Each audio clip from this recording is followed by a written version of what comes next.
Hey everybody, this is Josh. Welcome back to the Landlord Harassment Channel. As you guys know, um, 2 days ago I got a 3-day eviction notice on my door. 3-day notice to vacate, technically, is what it is. And a week and a half before that, I got a 7-day notice to vacate on my door. Now, I had always said that I'm going to stay and fight, right? But when the 3-day notice came, I started having second thoughts. There's plenty of reasons for this. The first reason is my age and my health issues. It's going to be hard for me, just as mentally and physically to maybe deal with A, the eviction process if it goes through, and B, with life in the streets again, even if that life in the streets is very short term. I don't think my body can hold up, even though I'm a street veteran and I was homeless for over 10 years. I'm not as young as I used to be now. It's been 8 years since I've been out there. I don't think my body can hold up as well as it used to, especially in these winter months in that situation. So my thought is, if I do lose this eviction, if it does get taken to court, I might be putting myself in an actually physically dangerous situation, and I don't want to do that. Another reason that I started having second thoughts about standing up to Brook Farmer and Haverkamp Properties is because I've read something that says, I don't know if this is true or not, I haven't been able to find verification, but I've read something that says that once you're taken to court for an eviction, that stays on public record even if you win the eviction case. So that gave me pause for thought too. And I even sent Todd Weistenberg, the chief officer of Haverkamp Properties, an email yesterday saying, you know what, I'll be out by the end of March if you allow me that. So please stop eviction proceedings is essentially what I said to him. I got scared for a minute, and I acted scared, and I was scared most of yesterday. But after a long thought process, I have decided to stick to my original guns, and I have decided to stay and fight. Not only have I decided to stay and fight, I am no longer afraid, even if an eviction happens. I have to believe that there is some justice left in the world. I have to believe that no judge in his right mind would evict me under these circumstances. I'm a guy who's always paid his rent for 8 years straight. I'm a guy who's never given anybody any reason to have any problem with me. And I'm a guy who's lived quietly in this place. Unless you give me a reason to have a problem with you, whether as a manager, as a neighbor, or whatever, you're not going to hear from me. You're not even going to know that I exist. I have a real live and let live philosophy. You do you, and I do me. As long as you're not being noisy about it, I don't care. You know what I mean? I do my own thing in here. You know what I'm saying? So, totally just lost my train of thought here. Where was I going with this? Oh, I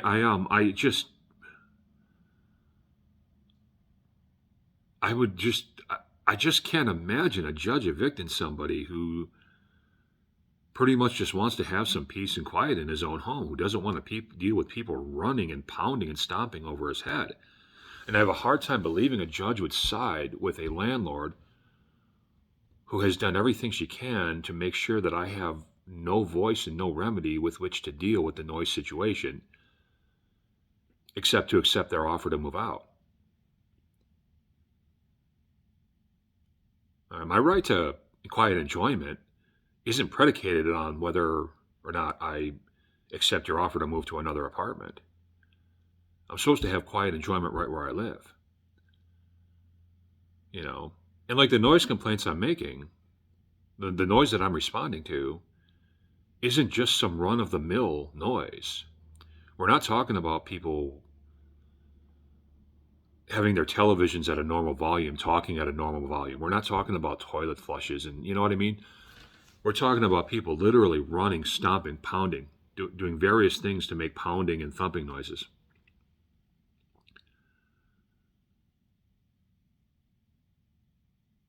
And I can't imagine that a man, whether it's me or anybody else, or a woman or whoever, would be evicted for confronting their neighbors about the noises they're making, for fighting back against the noises they're making, for hitting their ceiling to get the noise to stop when it's been going on for hours and hours and hours. So, even if I do get like a judge who's like part of the Cornerstone Network and whatever, if he has any conscience at all, I can't imagine him ruling against me. Now, I know Haverkamp has some surprises up their sleeves. Todd's truck has been here every day. There's a reason he's been here every day. I know they're cooking something up, and I know they're cooking something slanderous up. Something that I've never heard before, so I'm not going to be really prepared to answer it in court in a way that's acceptable to the court because it'll just be something I've never heard before. But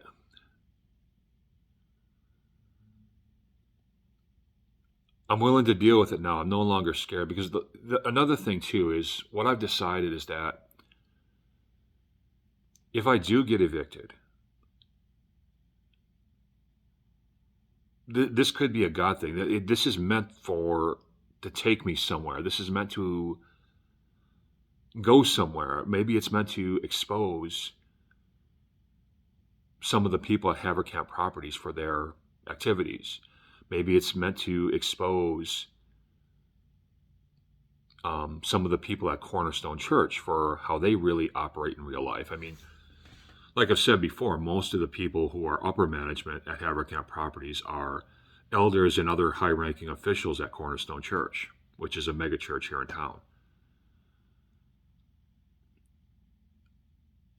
Maybe it's meant to, if I get evicted, maybe it's meant to just open up the door to people becoming more and more curious about the way Haverkamp Properties operates. Because here's the thing too. I can't imagine Haverkamp Properties wanting to put themselves in a position to make people curious about their operations in the first place. There's a whole lot of things that they do that they probably really don't want the general public knowing about. I know about them. I've never really talked about them on here, although I've mentioned a couple of those things in passing. I haven't talked about them because they're not my concerns. My only concern is living in peace and quiet, basically. And they're not relevant to any future lawsuit that I would bring against them.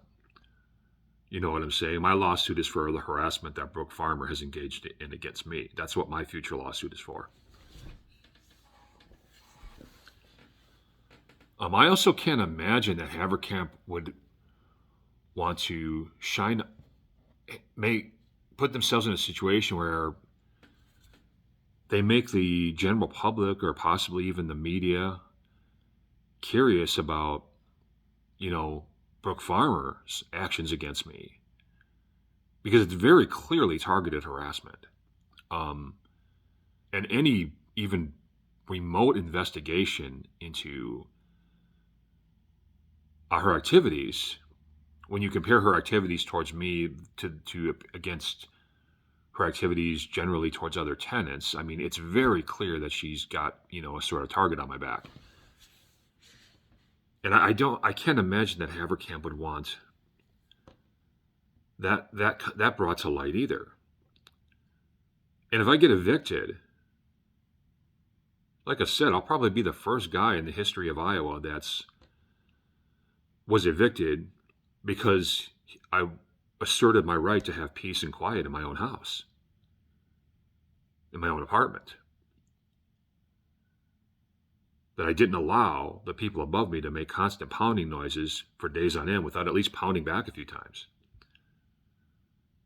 or without leaving them the note to tell them to stop it when they've been doing it for a couple of weeks.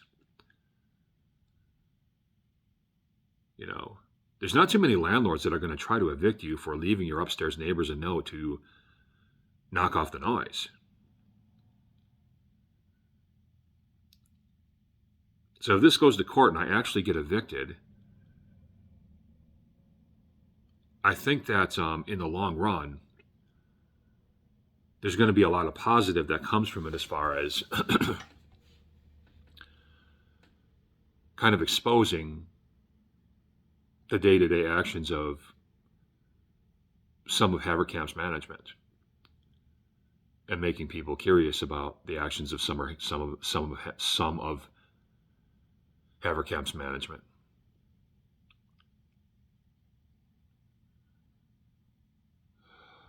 Besides, I have a friend that rented me a storage locker, so if they do evict me, I can, be out in a few days or whatever, or a week or whatever. I was going to say something else. Oh, I've reached out to some friends, and I got a bunch of people who are willing to be character witnesses for me in court. So I can't tell you how thankful I am for those friends.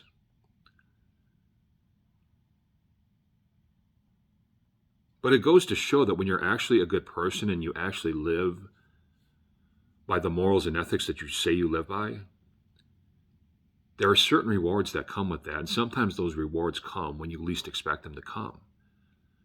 Now I'm in a really bad situation, a situation I don't deserve, but it's a situation I'm in. And I've got several people willing to come to my aid in various ways to vouch for me, to put their names on the line against a big company like Haverkamp for me. I'm not going to say their names because I don't think they want their names mentioned on YouTube. But I can't express, even in words, even if I wanted to, how appreciative I am of these friends and, in one case, family.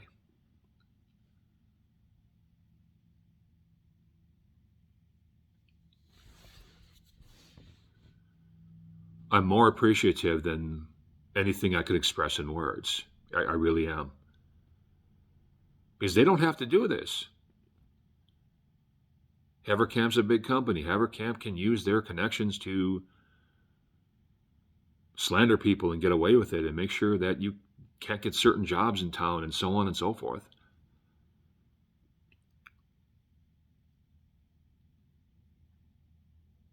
But my friends are still willing to come to my aid and defend me.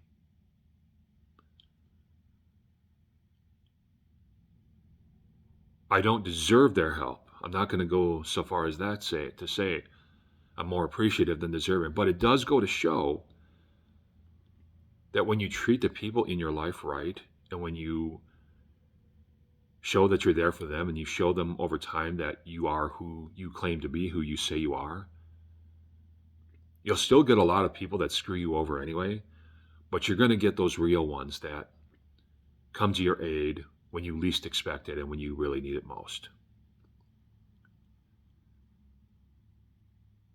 So I guess that's a good lesson. But back to the topic of this video. I've decided to stay and fight, and I've decided to have just a whatever happens, happens attitude. And with Haverkamp, with whatever slander they've got prepared for me in the courtroom, even if that damages my reputation, like say publicly for the short term, again, I really think this whole eviction process is going to make a lot of people curious as to what really went down. So I believe a whole lot of good will come out of this in the long term. If I get evicted, if the judge decides to evict me. So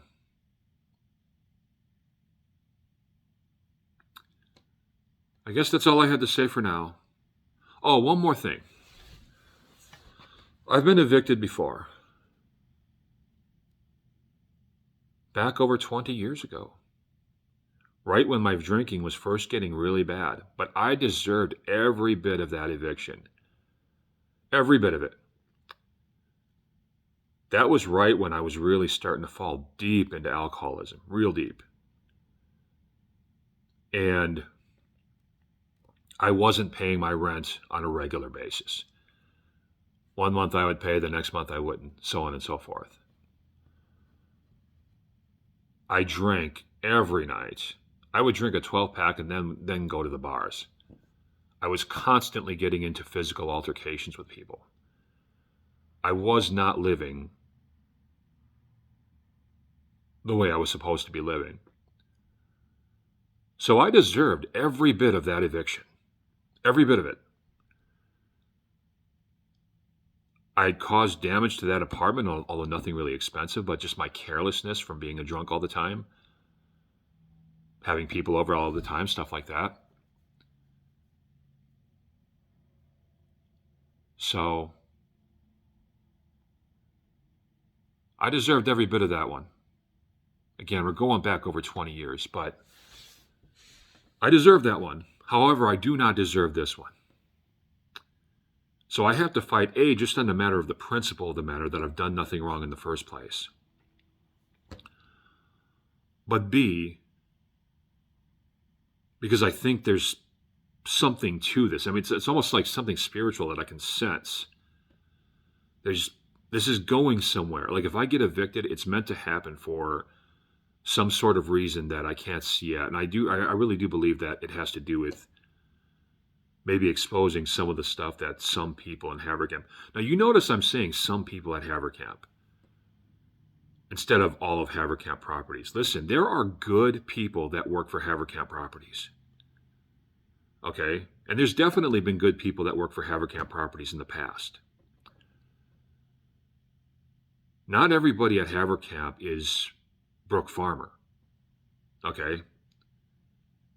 The majority of people who work for Haverkamp would never engage in the actions that Brooke Farmer has engaged in against me. They would never just hyper focus on one person and make sure that that one person has no voice in his own apartment, in his own complex. Even if they didn't personally like that person, they just wouldn't go that far with it. Okay, so I don't want people out there to think that Brooke Farmer in particular is representative of literally every employee at Haverkamp everywhere, because she is not. Yet and still, I believe if I do get evicted, I think that whatever publicity comes from it, I think this will start the process to something good. So I guess you could say that I'm willing to take a short-term loss for a long-term victory. Pray that it all goes well for me. That's all.